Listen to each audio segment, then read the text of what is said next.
सागर आज सुबह जल्दी उठ गया। उसे आज अपने पापा को हेल्थ चेकअप के लिए लेकर जाना था। सुबह जल्दी उठकर वह पापा के कमरे में गया। उसने देखा वहाँ पापा नहीं थे। वह किचन में माँ के पास गया। माँ, पापा कहाँ हैं? हॉस्पिटल जाना था। बेटा, तेरे पापा सैर करने गए हैं। लेकिन माँ, आपको पता है उनका बीपी कितना बढ़ा हुआ है। उन्हें अकेले सैर पर नहीं जाना चाहिए था। आपको उनके साथ जाना चाहिए था, या फिर मुझे बोल देते, मैं चल देता। कोई बात नहीं बेटा, उनके साथ कई लोग जाते हैं सैर करने, आ जाएंगे अभी। तू तैयार हो गया तो नाश्ता कर ले। सागर नाश्ता करने बैठ गया। कुछ ही समय में प्रशांत जी सैर करके आ गए। पापा, आप जल्दी तैयार हो जाइए, चेकअप के लिए चलना है। उसके बाद आपको घर छोड़कर मुझे ऑफिस भी जाना है। बेटा, तू क्यों परेशान हो रहा है? मैं अकेले ही चला जाऊंगा। नहीं पापा, आपको पता है ना, पिछली बार आप अकेले गए थे। पूरे दिन भूखे प्यासे रहने से आपको चक्कर आने लगे थे। आप जल्दी से तैयार हो जाइए, मैं गाड़ी निकालता हूँ। कुछ देर में दोनों हॉस्पिटल के लिए निकल जाते हैं। रास्ते में प्रशांत जी सागर से बात करते हैं। बेटा, तेरी अच्छी खासी नौकरी लग गई है, अब तू शादी के बारे में सोच। मेरा क्या भरोसा, एक ही सपना है, तेरी बहन तान्या की तरह तेरी भी शादी देख लूं। पापा, आप कैसी बात कर रहे हैं? आपको कुछ नहीं होगा। वैसे भी अभी दीदी की शादी को 1 साल भी नहीं हुआ है। बेटा, वो तो ठीक है, चल मेरी छोड़, पर शालिनी भी कई सालों से शादी के इंतजार में बैठी है। उसके बारे में भी तो सोच। पापा, मैंने शालिनी से बात कर रखी है। उसका इस साल फाइनल ईयर है। उसके बाद हम दोनों शादी कर लेंगे। ऐसे ही बातें करते करते दोनों हॉस्पिटल पहुंच जाते हैं। सागर अकेले में डॉक्टर से बात करता है। डॉक्टर, कोई मेजर प्रॉब्लम तो नहीं है पापा को? सागर, उम्र के साथ साथ शरीर ढलने लगता है। वैसे कुछ बड़ा नहीं लग रहा, लेकिन वे ठीक से खाना नहीं खा पा रहे, ये चिंता का विषय है। लेकिन तुम चिंता मत करो, मैं कुछ दवाइयाँ बढ़ा रहा हूँ। बस एक बात का ध्यान रखना, तुम्हारे पापा दवाइयाँ टाइम पर ले लें। सागर पापा को घर छोड़कर ऑफिस चला जाता है। शाम को वह ऑफिस से निकलने वाला होता है, तभी शालिनी का फोन आ जाता है। दोनों शाम को एक कैफे में मिलते हैं। क्या बात है सागर, कुछ परेशान हो? शालिनी, पापा की तबीयत ठीक नहीं रहती। आज भी शादी की बात भी कर रहे थे। तुम्हें तो पता है, तान्या दीदी की शादी को अभी 1 साल भी नहीं हुआ है। उनकी शादी के लिए मैंने लोन लिया था, जिसकी ईएमआई चल रही है। ऐसे में पापा के इलाज का खर्च, मैं शादी के बारे में अभी सोच भी नहीं सकता। तुम चिंता मत करो, 2 महीने बाद मेरा कॉलेज खत्म हो जाएगा। उसके बाद मुझे नौकरी मिल जाएगी। दोनों मिलकर सब संभाल लेंगे। नहीं शालिनी, मैं अपने हालात का बोझ तुम पर कैसे डाल सकता हूँ? मैं चाहता हूँ कि तुम्हें सुख दे सकूं। बस थोड़ा सा समय और दो मुझे। एक बार सब सेटल हो जाए, फिर शादी कर लेंगे। शालिनी चुप रह जाती है। दोनों कुछ देर साथ समय बिताकर अपने अपने घर चले जाते हैं। 2 दिन बाद सागर के पास डॉक्टर का फोन आता है। सागर उनके पास पहुंच जाता है। डॉक्टर साहब, क्या बात है, पापा की रिपोर्ट आ गई क्या? सागर, तुम्हारे पापा की रिपोर्ट आ गई है। डॉक्टर साहब, सब ठीक तो है ना? कोई चिंता की बात तो नहीं है? सागर, तुम्हें हिम्मत से काम लेना होगा। तुम्हारे पिता को कैंसर है, वो भी 3री स्टेज पर है। सागर के पैरों तले जमीन खिसक गई। उसकी आंखों से आंसू बहने लगे। डॉक्टर ने उसके कंधे पर हाथ रखा और उसे पीने के लिए पानी दिया। सागर, तुम यह बात अपने पिता को नहीं बताना, उनका हार्ट पहले ही कमजोर है। डॉक्टर साहब, अब तो साइंस ने काफी तरक्की कर ली है। आप बढ़िया से बढ़िया इलाज शुरू कीजिए। पैसों की चिंता मत कीजिए, मैं इंतजाम कर लूंगा। सागर, बात पैसों की नहीं है। कैंसर काफी फैल चुका है। उनके पास ज्यादा से ज्यादा 6 महीने का टाइम है। मैं कुछ दवाइयाँ लिख रहा हूँ, इससे उन्हें आराम मिलेगा, लेकिन जितना हो सके उन्हें खुश रखने की कोशिश करना। सागर अंदर से टूट जाता है। वह बाहर निकलकर शालिनी को फोन करता है। दोनों शाम को मिलते हैं। सागर शालिनी को सारी बात बताता है और रोने लगता है। सागर, तुम हिम्मत से काम लो, सब ठीक हो जाएगा। तुम्हें पता है शालिनी, मेरे पापा ने कितने कष्ट उठाकर मुझे पढ़ाया लिखाया। अब जब उन्हें सुख से रहने का समय आया तो ये बीमारी खड़ी हो गई। भाग्य के लिखे को कोई नहीं बदल सकता। अब तुम केवल उनकी खुशी के बारे में सोचो, उन्हें खुश रखो और खुद भी हिम्मत रखो। इसी तरह बातें करके सागर घर आ गया। घर आते ही पापा ने पूछा, बेटा क्या हुआ, रिपोर्ट लेने गए थे? पापा, सारी रिपोर्ट नॉर्मल है, कोई चिंता की बात नहीं है। बस कुछ बीपी बढ़ा हुआ है। डॉक्टर ने कुछ मेडिसिन लिख दी है, आप लेते रहिएगा। यह कहकर सागर चुपचाप अपने कमरे में चला गया। उसके पीछे पीछे माँ चली आई। बेटा क्या बात है, तू कुछ परेशान है? सब ठीक तो है ना? हाँ माँ, सब ठीक है, आप चिंता न करें। चल तो फ्रेश हो जा, मैं तेरे लिए खाना लगा देती हूँ। नहीं माँ, वो शालिनी से मिलकर आ रहा हूँ। वहीं हमने खाना खा लिया था। आप और पापा खाना खा लो और सो जाओ, मैं भी सोने जा रहा हूँ। उनके जाने के बाद सागर अपना कमरा बंद करके बहुत देर तक रोता रहता है। अगले दिन वह घर से ऑफिस जाने के लिए निकला, लेकिन आज उसका ऑफिस जाने का बिल्कुल मन नहीं था। इधर एक दिन पहले जब शालिनी घर पहुंची तो उसका मन काफी उखड़ा हुआ था। घर पहुंचते ही उसने देखा उसके पिता हिम्मत लाल जी सोफे पर बैठे थे। शालिनी की माँ सुशीला किचन में खाना बना रही थी। हिम्मत लाल जी ने पूछा, बेटी क्या बात है, बहुत परेशान है? उनके पूछने पर शालिनी ने सारी बातें बता दी। उसकी बात सुनकर हिम्मत लाल जी ने कहा, यह तो बहुत बुरा हुआ। बहुत ही सज्जन है सागर के पिता। कुछ देर चुप बैठने के बाद उन्होंने आगे कहना शुरू किया, बेटी इस समय तुम्हें सागर का साथ देना चाहिए, वह बहुत तनाव में होगा। तभी सुशीला जी किचन में से बाहर आ गईं। आप बाप बेटी भी कमाल करते हो। कभी अपने बारे में भी सोचोगे या हमेशा दूसरों के बारे में ही सोचते रहोगे? सागर और तुम पिछले 3 साल से शादी की बात कर रहे हो। हर बार तुम ही उसके लिए कुर्बानी देती रहो। पहले उसकी नौकरी नहीं थी, जब नौकरी लगी तो यह कहकर शादी के लिए मना कर दिया कि बहन की शादी करनी है। उसके बाद भी हम इंतजार करते रहे। कल तक कह रहा था बहन की शादी को 1 साल पूरा होते ही हम शादी कर लेंगे, लेकिन अब तो हद हो गई। अब पिताजी की बीमारी बोलकर शादी को टाल रहा है। मुझे तो उसकी किसी बात पर विश्वास नहीं है। कहीं तुम्हें बेवकूफ तो नहीं बना रहा? माँ तुम कैसी बातें कर रही हो? ठीक कह रही हूँ बेटा, अगर तेरी जगह वो होता तो कब का किसी और से शादी कर लेता। क्या कुर्बानी सिर्फ औरतों के हिस्से में आती है? शालिनी बिना कुछ बोले उठकर अपने कमरे में चली गई। उसे माँ पर बहुत गुस्सा आ रहा था। वह कुछ देर तक बिस्तर पर पड़े पड़े रोती रही। फिर उसने उठकर मुंह धोया। फिर वह माँ की बातों के बारे में सोचने लगी, लेकिन इस बार उसे गुस्सा नहीं आया और कहीं न कहीं माँ की बातें ठीक लगने लगी। आखिर 4 साल बहुत लंबा समय होता है। अगले दिन जब वह सुबह सोकर उठी तो मन बहुत उदास था। असमंजस की स्थिति थी कि ऐसे में सागर का साथ दें या अपने भविष्य के बारे में सोचें। वह फैसला नहीं ले पा रही थी। इसी कशमकश के बीच सागर का फोन आ गया। शालिनी बहुत कंफ्यूज हो रही थी, इसलिए उसने फोन नहीं उठाया। इधर सागर फोन किए जा रहा था, लेकिन शालिनी फोन नहीं उठा रही थी। सागर ऑफिस नहीं जाकर उसी कैफे में जाकर बैठ गया जहां वह अक्सर शालिनी के साथ जाता था। उसने एक कॉफी ऑर्डर की। कॉफी पीते पीते उसके दिमाग में अलग अलग ख्याल आ रहे थे। पापा की बीमारी के बारे में सोचता, फिर उसे चिंता होती कि शालिनी फोन क्यों नहीं उठा रही। अपना आज और अपना भविष्य, उसे सब कुछ धुंधला नजर आ रहा था। इधर शालिनी अपने कमरे में बैठी थी, तभी उसके पापा कमरे में आए। शालिनी की आंखें सूज रही थी। बेटा क्या बात है, पूरी रात रोती रही क्या? नहीं पापा, बस ऐसे ही। मैं सुबह से देख रहा हूँ, कई बार तेरा फोन रिंग हुआ और तूने उठाया नहीं। कहीं सागर का फोन तो नहीं था? शालिनी थोड़ा असहज होते हुए, जी पापा, लेकिन मेरा मूड नहीं है उससे बात करने का। लगता है तूने अपनी माँ की बातों को मन से लगा लिया है। मैं यह नहीं कहता कि तेरी माँ गलत कह रही है। तुझे उससे शादी करनी चाहिए या नहीं, ये तेरा फैसला है। लेकिन एक गलती जो इस समय तू सबसे बड़ी कर रही है वह यह है कि उसे इस समय तेरी जरूरत है। इतने पुराने रिश्ते को एक पल में नहीं छोड़ा जाता, वो भी उस समय जब उसे तेरी सबसे ज्यादा जरूरत है। घर में वो किसी से बात नहीं कर सकता, अपने दोस्तों से वह कम ही मिलता है। ऐसे में अकेली तू ही है जिसे वह अपना समझकर फोन कर रहा है।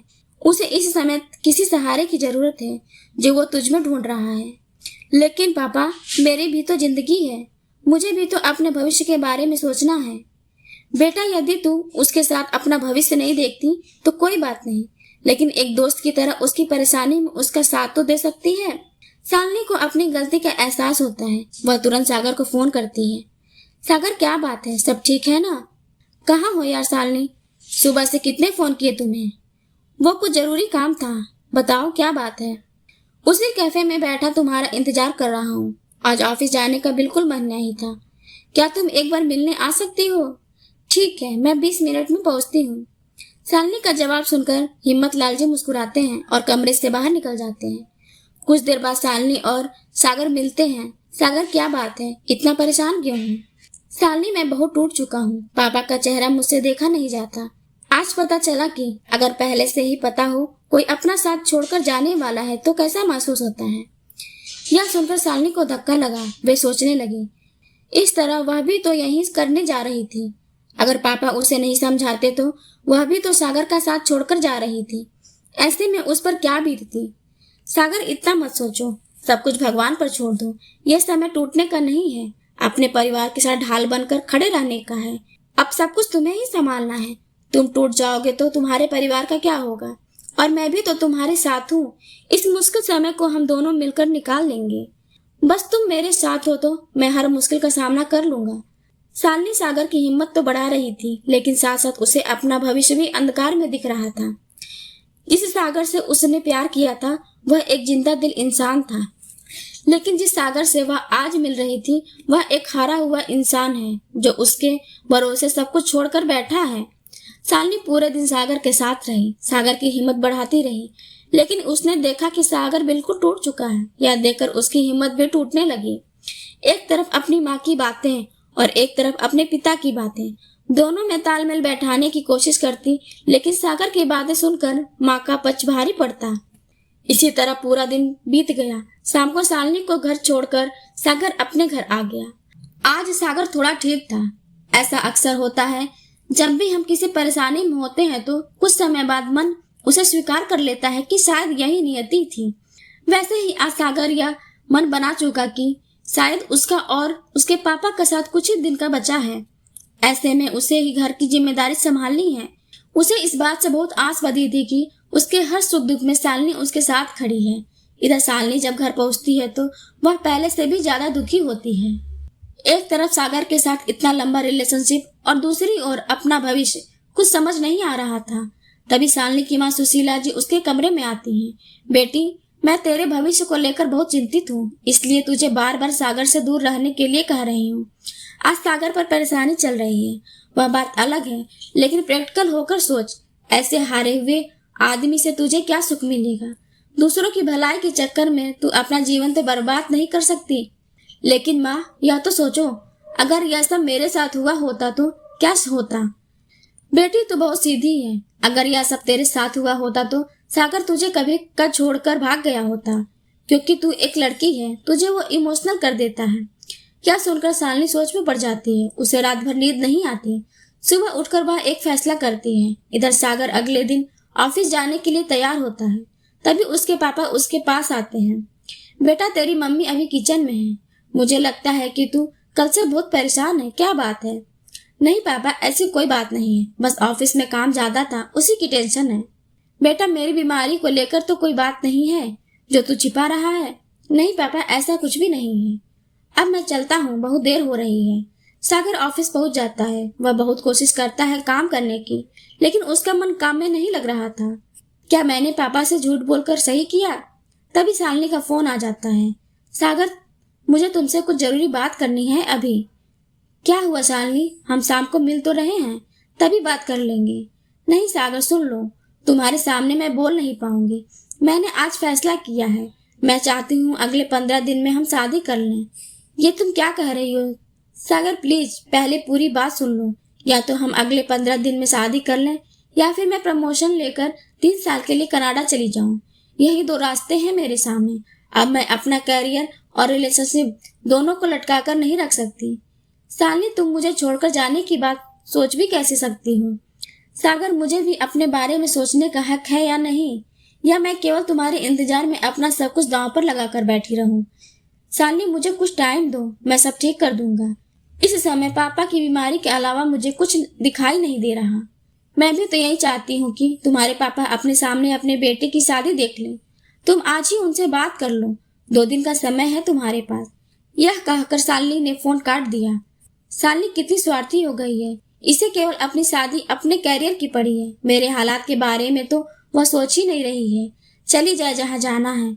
सागर कुछ देर अपनी चेयर पर बैठकर सोचता रहा। लेकिन मैं शालिनी के बिना जिंदगी की कल्पना भी नहीं कर सकता।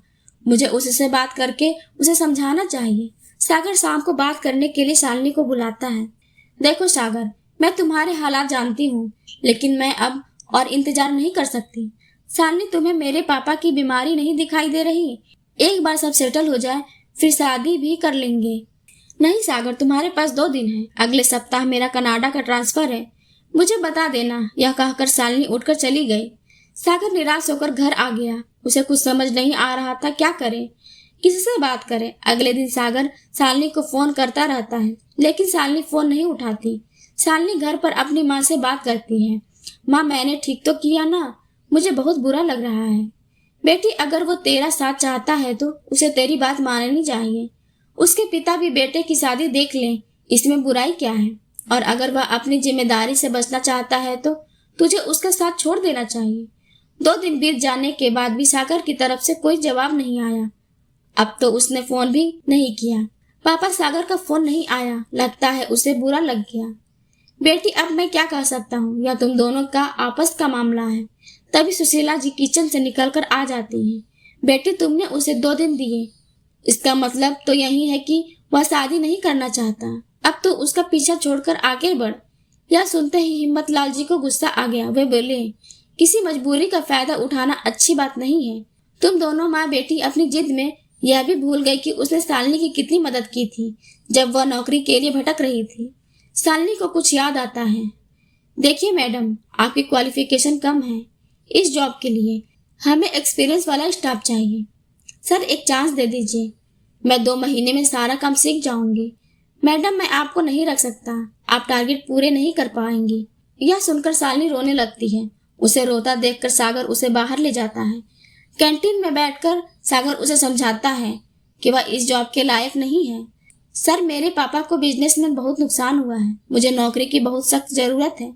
आप कुछ भी करके मुझे यह जॉब दे दीजिए। मैं दिन रात एक करके काम सीख लूंगी। ठीक है, मैं तुम्हें 1 महीने के लिए रख लेता हूँ, लेकिन तुम्हें ऑफिस से जाने के बाद घर से काम करना होगा, तभी टारगेट पूरे हो पाएंगे। और मैं तुम्हें ऑनलाइन गाइड करता रहूंगा। सर, मैं आपका एहसान जिंदगी भर नहीं भूलूंगी। इस तरह दोनों एक ही कंपनी में जॉब करते करते नजदीक आ गए। इसके बाद सागर ने दूसरी कंपनी ज्वाइन कर ली और शालिनी को प्रमोशन मिलता रहा। एक पल के लिए ये सारी घटनाएं शालिनी के सामने से गुजर गई। वह कैसे सागर से एक जॉब के लिए भीख मांग रही थी। आज सागर उसका साथ देने के लिए उससे भीख मांग रहा था। बेटी, किसी की अच्छाई का या सिला नहीं देना चाहिए। कुछ तो उसके बारे में सोचो। समय के साथ आगे बढ़ जाना चाहिए। तू ज्यादा मत सोच, कनाडा की प्रमोशन ले ले। माँ, ठीक है, लेकिन मैं एक बार सागर से मिल लेती हूँ। उसे तेरी परवाह होती तो वो तुझसे मिलने आ सकता था। वह तो 2 दिन पूरे होने का इंतजार कर रहा था ताकि तुझसे पीछा छूटे।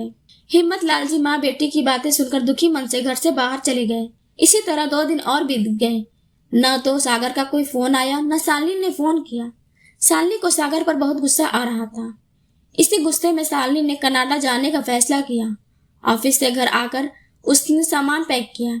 जब वह एयरपोर्ट के लिए निकल रही थी, हिम्मत लाल जी ने उसे समझाया, बेटी, तूने जो फैसला ले लिया उसके लिए मैं तुझे कुछ नहीं कहूंगा, लेकिन जाते समय एक बार सागर से मिल ले या फोन पर बात कर ले। शालिनी की आंखों से टप टप आंसू बह रहे थे। नहीं पापा, उसने एक बार भी मेरे से बात नहीं की। अब मैं उससे कभी बात नहीं करूंगी। यह कहकर वह एयरपोर्ट के लिए निकल गई। कनाडा पहुंचकर उसने सबसे पहले अपनी सिम चेंज की, जिससे सागर उससे कांटेक्ट न कर सके।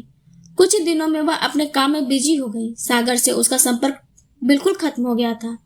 उसे आजादी सी महसूस हो रही थी, लेकिन शाम के समय उसे कभी कभी सागर के साथ बिताए लम्हे याद आते तो उसकी आंखों से आंसू बहने लगते। शालिनी को कनाडा गए 6 महीने बीत गए। इस बीच उसे सागर की कोई खबर नहीं मिली। एक दिन वह ऑफिस से घर आई, खाना खाकर सोने जा रही थी, तभी हिम्मत लाल जी का फोन आया। बेटी, कैसी है? कई दिन से फोन पर बात नहीं हुई। पापा, मैं बिल्कुल ठीक हूँ। आप कैसे हैं? मैं भी ठीक हूँ। ये ले, काव्या से बात कर।